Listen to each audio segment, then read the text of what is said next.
നമ്മുടെ എല്ലാവരുടെയും ലൈഫിൽ കാണും ഓരോ അൺഎക്സ്പെക്റ്റഡ് ആയിട്ടുള്ള മൊമെൻറ്റ്സ്. ചിലപ്പം ആ മൊമെൻറ്റ്സ് ആയിരിക്കും നമ്മുടെ ജീവിതത്തെ മോർ ബ്യൂട്ടിഫുൾ ആക്കുന്നത്. അങ്ങനെ ഒരു സന്ദർഭമായിരുന്നു കേട്ടോ ഇന്നത്തെ എൻ്റെ ഗ്രാജുവേഷൻ്റെ. ആരെങ്കിലും നേഴ്സിംഗ് എടുക്കാൻ പറഞ്ഞാൽ വേണ്ട വേണ്ട ഞാനില്ല എന്ന് പറഞ്ഞ ഞാനാണ് ഇപ്പം ദേ ഒരു നേഴ്സായിട്ട് നിൽക്കുന്നത് കേട്ടോ.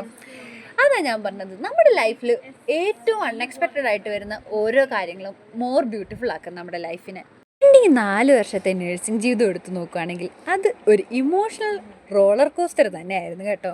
എനിക്ക് ഈ വോയിസ് ഓവർ ചെയ്യുമ്പോഴും അതൊക്കെ തന്നെയാണ് ഫീൽ ചെയ്യുന്നത്. കാരണം ഫസ്റ്റ് ഇയർ തൊട്ട് ലാസ്റ്റ് ഇയർ വരെ ഞാൻ കുറേ കാര്യങ്ങൾ പഠിച്ചു കേട്ടോ. കുറേ കൂട്ടുകാരെ കിട്ടി, കുറേ നല്ല സുഹൃത്തുക്കളും സുഹൃത്ത് ബന്ധങ്ങളും ഉണ്ടായി.